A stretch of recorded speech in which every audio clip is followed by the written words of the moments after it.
화요일한 날에 여호와께서 내게 응답하시고 야곱의 하나님의 이름이 너를 높이 드시며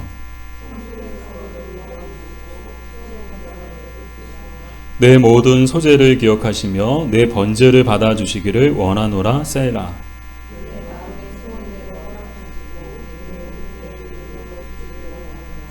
우리가 너의 승리로 말미암아 개가를 부르며 우리 하나님의 이름으로 우리의 깃발을 세우리니 여호와께서 내 모든 기도를 이루어 주시기를 원하노라.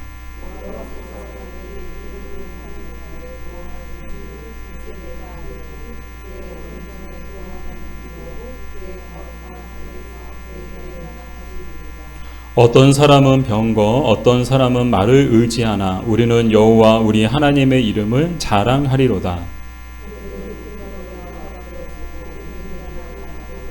같이 읽겠습니다. 여호와여 왕을 구원하소서. 우리가 부를 때 우리에게 응답하소서. 아멘. 하나님 감사합니다. 무더위 속에도 예배의 자리에 나와서 하나님을 예배할 수 있는 귀한 은혜와 복을 우리에게 주셔서 감사합니다. 오늘도 말씀 앞으로 겸손함으로 또 두렵고 떨림으로 하나님을 경외함으로 나아가오니 말씀 전하는 부족한 종은 감춰주시고 오늘도 말씀과 성령으로 우리 모두에게 말씀하여 주시옵소서. 예수님의 이름으로 기도드립니다. 아멘. 오늘 우리가 시편 20편을 우리가 보고 있는데요. 이 시편 20편은 어떤 시인가? 우선 다윗의 시입니다. 근데 이 시편 20편에 붙은 부제가 뭔가 하면 출정시다 혹은 기도시다라고 말을 하고 있거든요. 왜 그런가 하면 그 이유가 뭔가 하면 지금 이스라엘은 나라의 운명을 결정하는 중요한 전쟁을 앞두고 이제 하나님께 승리를 간구하는 기도를 올려드리고 있기 때문에 이게 시편 20편이 출정시다 혹은 기도시다라고 말을 하거든요. 그래서 우리가 내용을 좀 자세히 살펴보면 우리 1절인데 1절 말씀을 다시 한번 우리 읽어볼게요. 화요일한 날에 여호와께서 내게 응답하시고 야곱의 하나님의 이름이 너를 높이 드시며. 아멘. 역사적 배경을 살펴보면 이때가 언제냐, 시대적으로 언제냐, 학자들은 이때가 아마도 다윗이 왕으로 있을 때 암몬과 아람 연합군과의 전쟁을 치르게 되는데 바로 그때를 배경으로 지은 시일 것이다 라고 보고 있거든요. 근데 이 역사적으로 보면 이 전쟁은 정말 중요한 전쟁이었습니다. 이 전쟁에서 승리하는 나라는 그 근방에 패권을 지게 되죠. 반면 패하는 나라는 자칫 나라의 존폐까지도 흔들릴 수 있는 중요한 전쟁이었던 거예요. 그러니까 이스라엘 입장에서는 이 전쟁은 어떤 전쟁이에요? 질 수도 있는 전쟁, 이기면 좋은 전쟁이 아니에요. 반드시 이겨야 되는 전쟁이었던 거예요. 왜요? 이스라엘은 잘 아시는 것처럼 정말 약한 주변의 민족들에 비하면 상대적으로 약한 민족이거든요. 그러니까 전쟁을 치르더라도 한 번의 패배가 이스라엘에게는 엄청난 타격을 주는 거예요. 자칫 나라의 존폐 위기까지도 직면할 수 있는 그런 전쟁이죠. 그러니까 모든 전쟁이 다 쉬운 전쟁이 아니고 모든 전쟁이 중요한 전쟁이었지만 특별히 오늘 이 시편 20편의 배경이 되는 암몬과 아람 연합군과의 전쟁은 정말 중요한 전쟁이었다라는 거예요. 근데 여기서 특이한 것이 있는데 지금 누가 기도하고 있는가? 이 기도하는 주체가 누군가 하면 다윗일까요? 아니요. 다윗이 아니라 이스라엘 백성들이에요. 즉 이스라엘 백성들이 왕을 위해서 그들의 왕 다윗을 위해서 하나님 앞에 기도하고 있는 거야. 근데 또 하나 이제 특이한 것이 있는데 하나님을 부를 때 하나님을 뭐라고 부르는가 하면 야곱의 하나님이라고 부르는 모습을 보게 되죠. 자, 먼저 우리가 이스라엘 백성들이 왕을 위해서 기도했다. 근데 어떻게 기도했는가 하면 이 이스라엘 백성들이 모두가 한 마음을 가지고 한 마음으로 왕을 위해서 기도했다는 거예요. 저는 이것이 참 인상적이더라고요. 정말 백성들이 한 마음 되기가 어렵거든요. 우리가 살고 있는 우리나라도 그렇잖아요. 막 이념과 정치와 갈등에 의해서 그냥 분열된 그런, 우리 안에도 또 분열된 그런 시대 가운데 우리가 살고 있는데 우리나라만 그런 줄 알았더니 다른 나라들도 똑같더라고요. 미국이란 나라도 정당 두 개가 있는데 이 정당 두 개가 다 정말 딱 반반 나눠져 가지고 국민들도 다 반반 나눠져 가지고 민주당이냐 공화당이냐. 그러면 우리나라만 그런 줄 알았더니 미국도 그러더라고요. 정말 한 마음이 되기가 어려워요. 뭐 그냥 뭐 정당은 다를 수 있죠. 뭐 생각이 다를 수 있죠. 의견이 다를 수 있죠. 근데 문제는 뭐예요? 완전히 그냥 서로 그냥 못 잡아먹어서 안달이잖아요. 막 물어뜯고 막 못 잡아먹어서 안달인 게 사실 이제 오늘 우리가 겪고 있는 갈등의 문제인데, 이런 점에서 정말 한마음이 되게 어려운데 이스라엘 백성들은 지금 모두가 한마음이 되어가지고 그들의 지도자인 왕을 위해서 기도하고 있다는 거야. 진심으로. 그도 그럴 것이 그들의 운명이 다윗 왕을 세우신 하나님께 달려 있었기 때문이었습니다. 또 하나 특이한 것은 이제 아브라함도 아니고 이삭도 아니고 야곱의 하나님이라고 부렸다는 거야. 뭐 아브라함 누구나 다 알고 정말 모두가 다 좋아하는 이름이죠. 아브라함의 하나님 부를 수도 있고 뭐 하다못해 이삭의 하나님 부를 수도 있는데 왜 하필 야곱의 하나님이라고 부르는가? 그 이유는요, 누구보다 야곱의 인생에 환란이 많았기 때문이었습니다. 사실 우리 야곱의 인생을 보면요, 정말 환란이 많았어요. 근데 그 대부분의 환란은 어쩌면 이 야곱이 자초한 환란이었죠. 이 형에게 장자권과 축복권을 가로채는 일로 인해서 집에서 이제 거의 뭐 도주하듯, 야반 도주하듯이 이제 집을 떠나서 하란 광야에서 20년 동안 도피 생활을 하게 됐는데 그 도피 생활 20년이 결코 호락호락하지 않았죠. 외삼촌 라반에게 땡전 한 번 받지 못하고 고생은 고생대로 다 하고 뭐 20년 동안 뭐 임금도 제대로 받지 못하고 고생만 한 거예요. 그러나 하나님의 은혜로 가정을 이루고 20년 동안 받지 못했던 체불 임금까지 받아가지고 고향 아버지의 집으로 돌아오게 되었죠. 얼마나 기뻤을까요? 뭐 20년 만에 고향으로 돌아가는 거잖아요. 사랑하는 아버지와 어머니와 또 형도 사랑했나? 모르겠어요. 예, 형을 보러 갈 때 얼마나, 고향으로 돌아갈 때 얼마나 기뻤을까요? 우리도 명절 때만 되면 고향 갈 때 얼마나 막 기다려지고 막 마음이 설레고 막 마음이 들뜨고 빨리 가고 싶고 그렇잖아요. 하물며 20년이에요. 20년 만에 고향 갈 때 얼마나 기뻤을까요? 근데 웬걸요?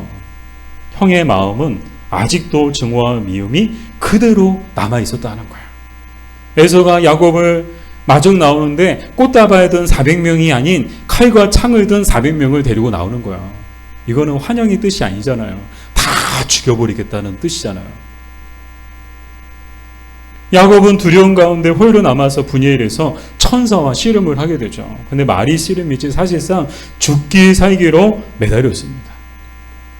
그도 그럴 것이 형의 손에 지금 죽게 생긴 거예요. 이 400명이 와서 자기를 그냥 산산조각 내버리고 이제 나는 형의 손에 의해서 나는 죽겠구나. 그러니까 지금 정말 절박하고 간절한 마음에서 지푸라기로도 잡는 심정으로 정말 이 천사에게 매달릴 수밖에 없었던 것이죠. 결과적으로 이 야곱이 승리했습니다. 근데 씨름했다는 것이 갖고 있는 영적 의미는 뭔가 하면 기도했다는 거예요. 적당히 기도한 것이 아니고 죽기 살기로 기도했다는 거야. 여러분, 뭐든지 죽기 살기로 하면 안 죽어요. 죽기 살기로 일하고 죽기 살기로 공부하고 죽기 살기로 매달리면 정말 그 사람들은 뭔가 이루어내더라고요. 세상도 그런데 하물며 정말 신앙생활 할 때에도 우리에게 필요한 게 뭐야? 죽기 살기로 매달리는 거야. 여러분, 저는 정말 죽기 살기로 하나님 앞에 매달리고 있어요. 이 교회를 생각할 때 정말 뭐 적당히 씨름하고 뭐 그럴 수가 없는 거예요. 제 형편이 그렇지가 않거든요. 제 상황이 그렇지가 않고 우리 교회 형편이 그렇지가 않거든요. 하나님 앞에 기도하더라도 저는 죽기 살기로 기도해요.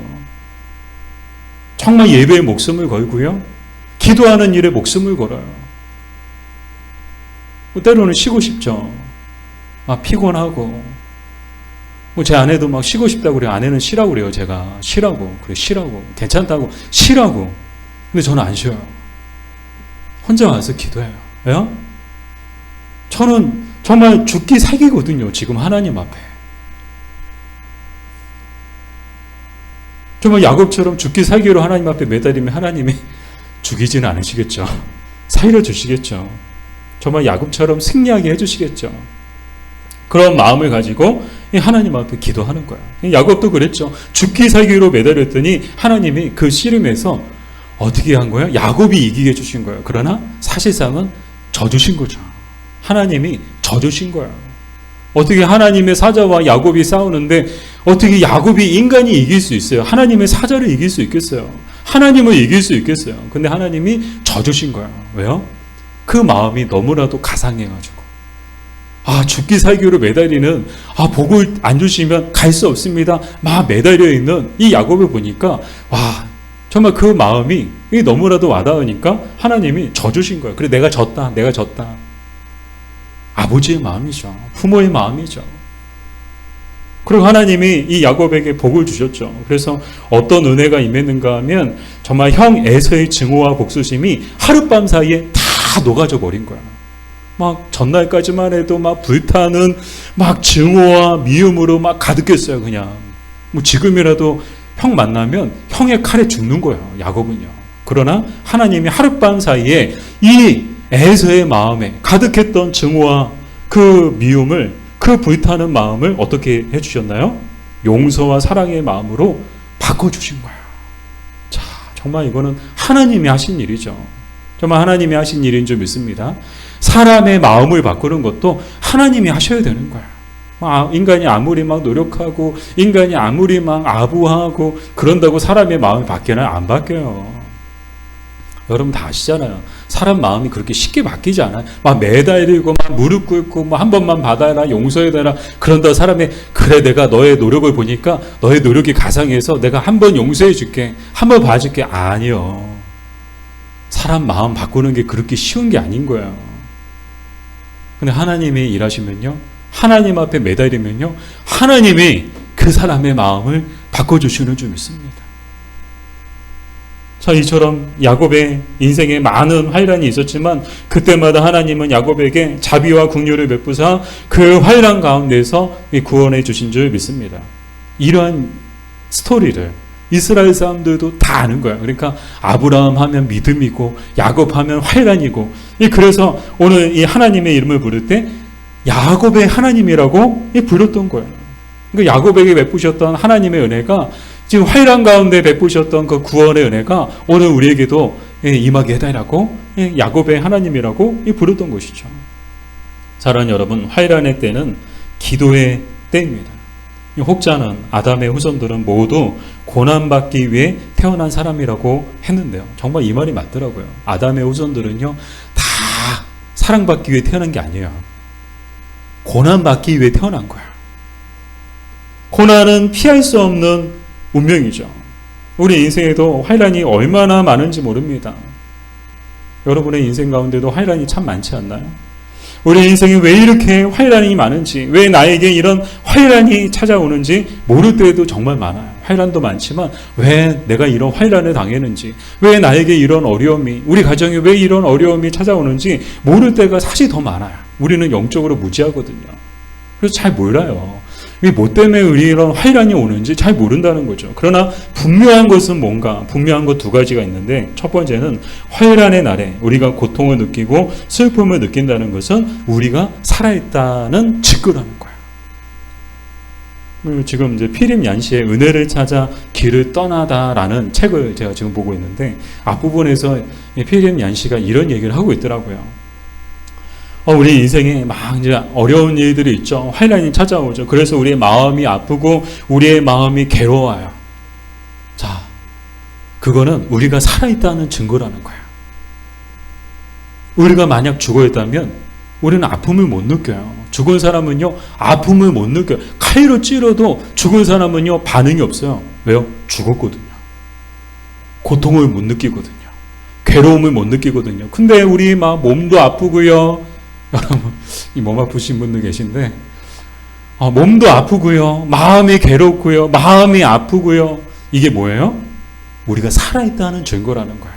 우리가 살아있으니까 아픈 거예요. 아픔이 느껴지는 거예요. 또 하나 분명한 것은 무엇인가 하면 하나님의 은혜는 평안할 때 임하는 것이 아니라 하나같이 환란 가운데 임한다는 거예요. 정말 그렇습니다. 하나님의 은혜는요, 평안해요. 그 평안한 가운데 임하지 않아요. 결코. 하나님의 은혜는요, 환란의 그 한가운데 임한다는 거예요. 이 야곱에게 하나님의 은혜가 어떻게 임했어요? 야곱이 평안할 때 하나님의 은혜가 임했나요? 아니요. 인생이 정말 내일이면 형의 손에 의해서, 형의 칼에 의해서 죽을 지경인 그 환란의 그 한 가운데 있을 때 하나님의 은혜가 임한 거예요. 우리 인생도 마찬가지입니다. 우리 인생 가운데 환란이 있으면 이 환란은 무슨 신호예요? 이제 하나님의 은혜가 그 환란 너머에 있구나라는 신호로 받으시면 되는 거예요. 환란만 있는 게 아니고요. 그 너머에 하나님의 은혜도 있다는 것을 우리는 잊지 말아야 합니다. 그러므로 환란의 날에 우리가 해야 하는 것은 뭔가 하면 기도라는 건데요. 정말 걱정하고 염려하고 슬퍼한다고 변하는 것은 아무것도 없죠. 린다 민틀의 걱정하지 않는 그 삶의 책에 나오는 내용인데 어떤 문구가 있었는가 하면 걱정은 흔들 의자와 같다라는 그런 문구였어요. 여러분 흔들 의자 아시잖아요. 흔들 의자에 앉으면요 아무 데도 가지 않아요. 그냥 그 자리에서 흔들 거릴 뿐이야. 걱정도 마찬가지라는 거죠. 걱정한다고 그 걱정이 우리의 삶을 더 앞으로 나아가게 하거나 더 나아지게 하거나 더 좋아지게 하지 않는다는 거야. 계속 그 자리에 머물게 만든다는 거야. 계속 그 자리에서 우리를 흔든다는 거야. 더 대박인 거는 이 걱정이 갖고 있는 염려와 근심이 갖고 있는 그 문자적인 어원이 뭔가 하면 목을 조른다는 뜻을 갖고 있어요. 걱정은요 자기 목을 조르는 것과 같다는 거예요. 저 오늘 넥타이 풀었거든요. 더워서. 여러분 이해해 주세요. 목사님이 뭐 이렇게 넥타이도 안 메고 예배를 드리나. 많이 입었잖아요. 요즘에 또 이제 뭐 에너지 절약 차원에서 또 노타이로 예배 드리는 교회들도 많이 있어요. 근데 넥타이만 안 매도 정말 살 것 같아요. 살 것 같아요. 얼마나 숨쉬기가 편하고 말하기도 편한지 몰라요. 넥타이 매면요 3도가 올라간다고 그러잖아요. 뭐 3도도 그렇고 막 목을 조여오고요. 얼마나 답답한지 몰라요. 근데 넥타이만 풀어도 얼마나 시원하고 좋아요. 다 보니까 여러분 얼마나 다 시원해 보여요. 목이 막 타이트해 보이고 막 목 조르고 있는 분 안 계시네요. 그죠? 이거 얼마나 편해요. 근데 걱정은 뭐예요? 마치 마지막 단추를 꽉 조우고 거기에다 더 조르고 있는 것과 같다는 거예요. 결국 자기를 죽이는 게 걱정이고 자기를 죽이는 게 염려고 자기를 죽이는 게 근심이다라는 거예요. 그러나 기도하면 놀라운 일이 일어나는 줄 믿습니다. 하나님이 도와주시는 줄 믿습니다. 야곱의 하나님은 우리의 하나님이십니다.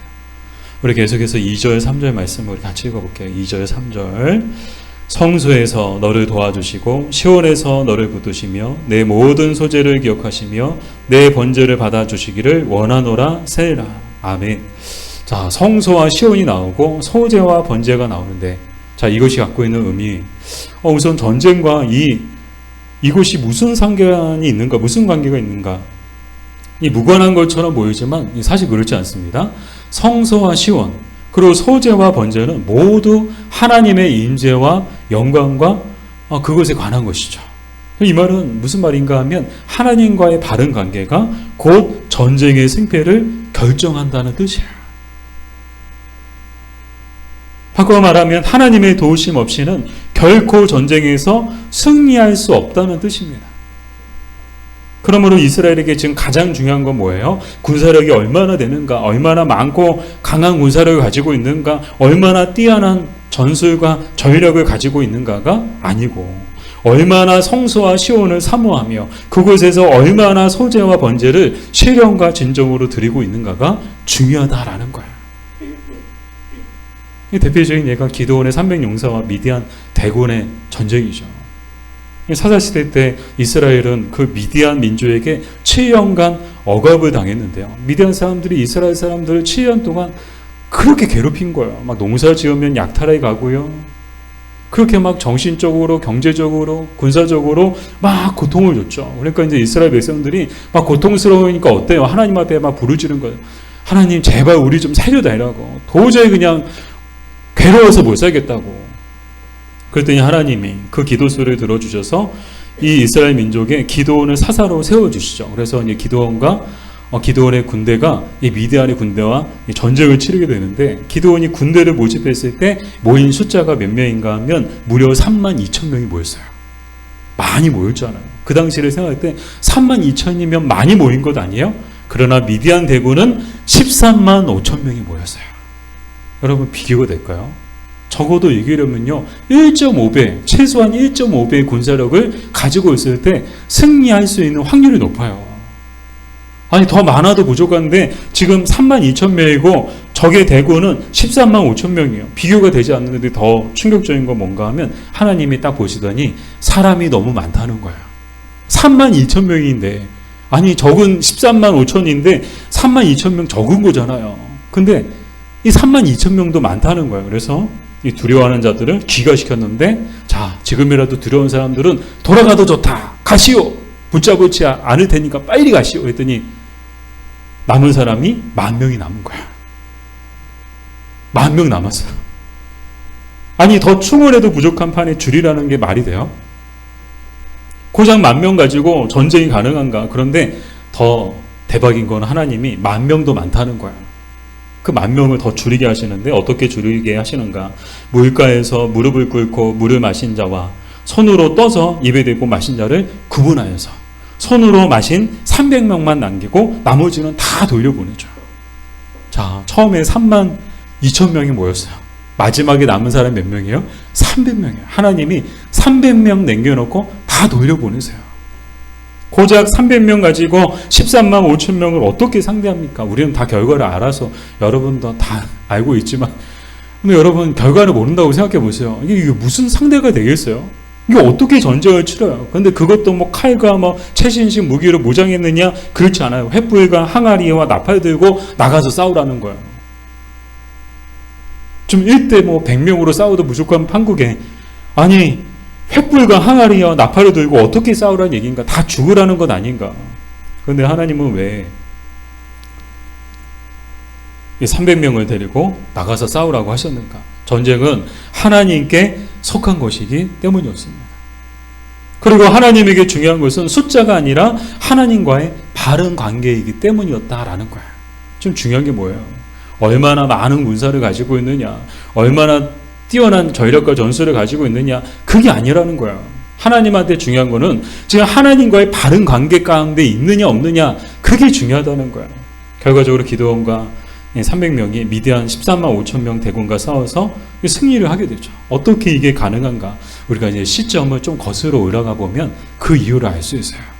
시간을 거슬러 올라가면 바로 기드온의 제단이 있었는데요. 우리 사사기 6장 24절 말씀을 같이 읽어볼게요.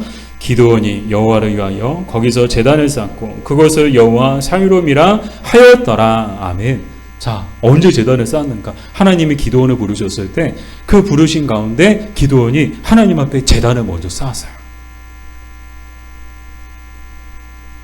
하나님은 기드온이 쌓은 제단과 그곳에서 드린 번제를 기억하사 그를 도와주시고 그를 붙들어 주신다고 약속해 주셨고, 그리고 여호와 샬롬이라는 그 말씀 그대로 평강의 하나님께서 이스라엘에게 평강을 주셨던 것입니다. 뭐예요? 기드온의 300용사가 이길 수 있었던 비결이 뭐예요? 바로 성소와 번제, 소제와 번제를 통해서 하나님과의 바른 관계에 있었기 때문에 이 전쟁에서 이길 수 있었다는 거예요. 만약 기드온이 하나님과 바른 관계에 있지 않았다면 기드온의 300용사는 없었을 것입니다. 사랑하는 여러분, 우리의 인생도 그렇습니다. 인생에 찾아오는 모든 전쟁 가운데 그 승패를 결정하는 것은 우리가 가지고 있는 지식과 능력이 아니라 하나님과의 바른 관계입니다. 그리고 그 바른 관계의 척도는 바로 성소, 곧 주님의 몸된 교회에서 드리는 예배입니다. 이규현 목사님께서 영적 전도료이라는 책에서 하신 말씀인데요. 오늘 말씀과 같은 맥락의 말씀을 하셨습니다. 모든 전쟁의 승패를 가르는 자리가 어딘가? 바로 예배의 자리고 기도의 자리다. 또한 모든 문제가 해결되는 자리가 어디냐? 바로 예배의 자리고 기도의 자리다라고 말씀을 하셨고요. 그래서 예배와 기도는 정말 영적으로 민감해야 하고 집중력이 필요하기 때문에 신자들은 예배하고 기도하기 위해서 삶에서 불필요한 것들, 중요하지 않은 것들을 모두 가지치기 해야 한다라고 말씀하셨어요. 중요한 얘기를 해주셨어요. 정말 예배의 자리, 기도의 자리는 정말 승패를 결정하는, 좌우하는 중요한 자리다. 그래서 우리가 이 예배하고 기도하기 위해서는 정말 삶에서, 우리 삶에서 불필요하고 중요하지 않은 것들을 모두 가지치기 해야 된다. 그리고 모든 것을 하나님 앞에 내려놓고 맡기고 하나님의 도우심을 구할 때 하나님의 도우심이 임하고 뭐 어떤 문제든, 그 문제가 어떤 문제든 그 모든 문제가 해결된다는 거예요. 그런데 참 안타까운 건 많은 사람들이 예배의 자리, 기도의 자리를 그다지 사모하지 않는다는 것입니다. 그리고 예배하고 기도하기 위해 삶에서 불필요한 것들과 중요하지 않은 것들을 가지치기 하지 않는다는 거예요. 사실 여러분, 우리가 잊지 않았으면 좋겠어요. 우리 인생에 있어서 예배와 기도보다 우리 인생에 더 중요한 건 없습니다.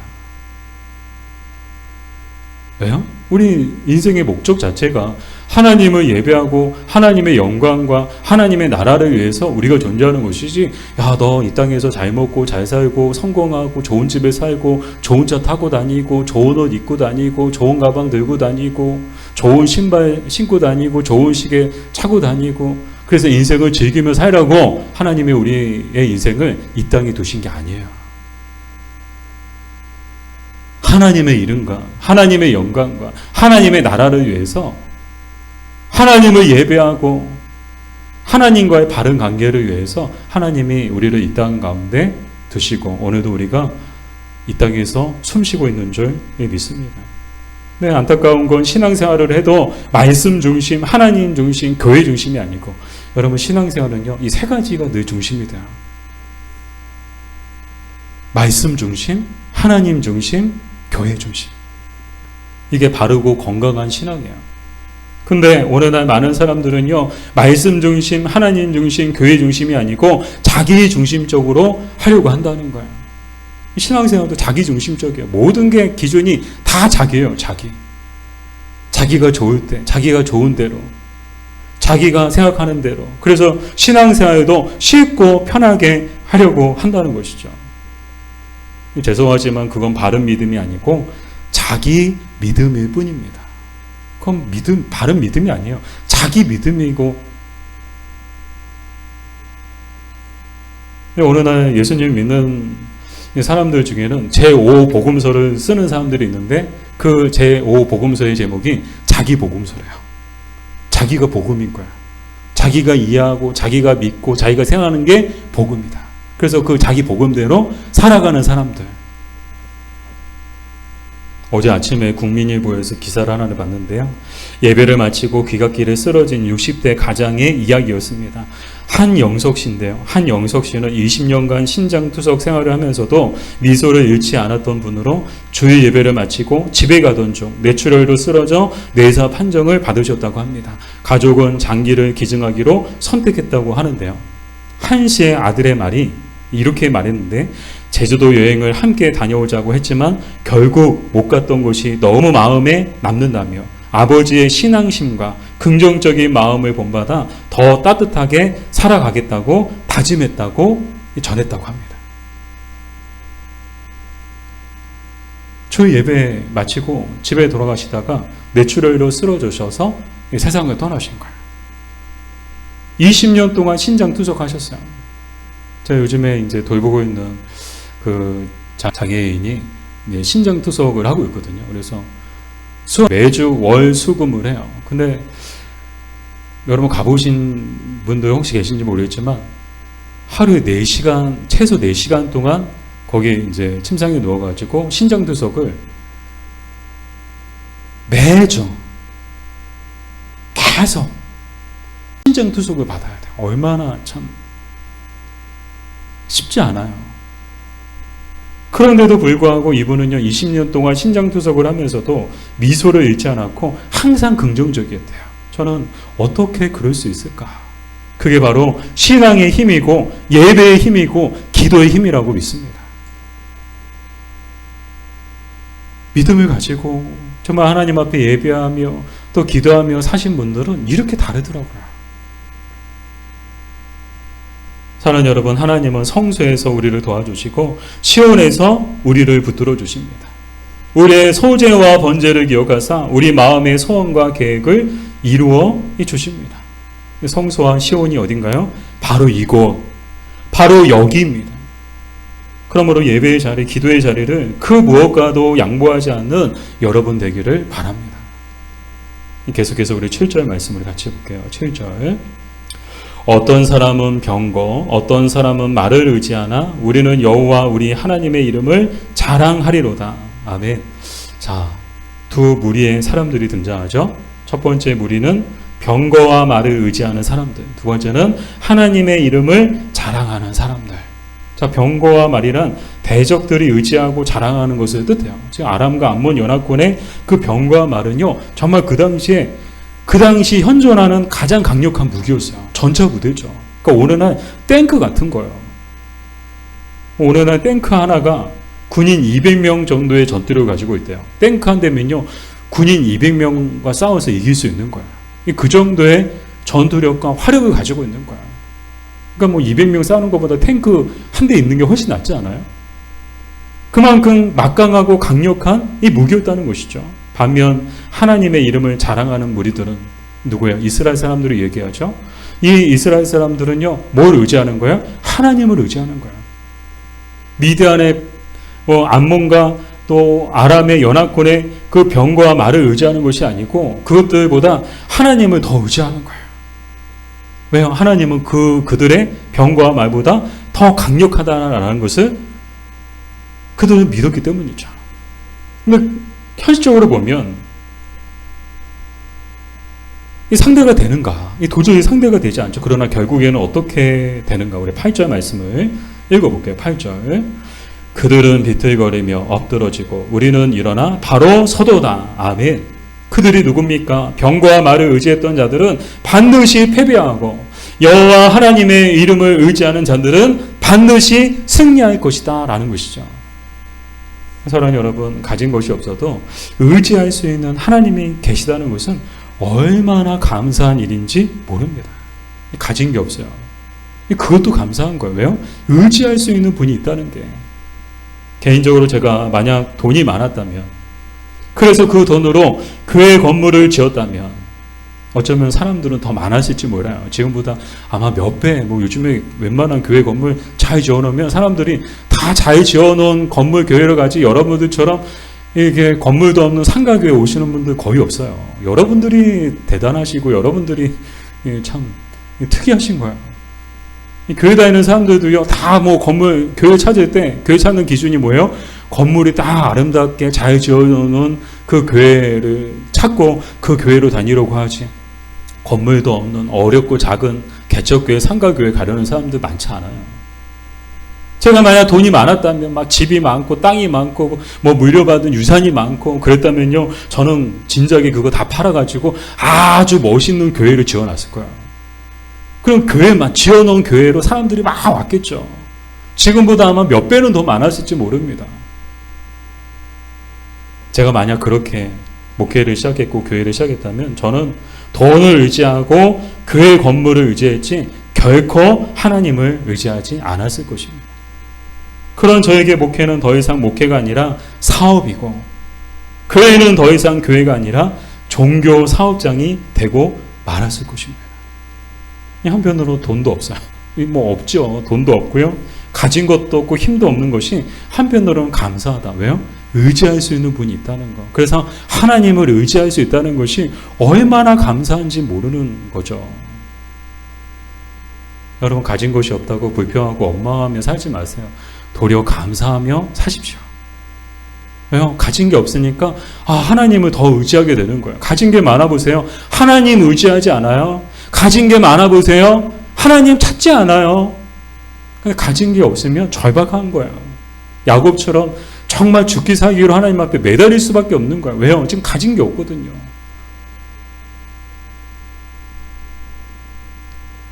사랑하는 여러분, 여러분은 무엇을 의지하나요?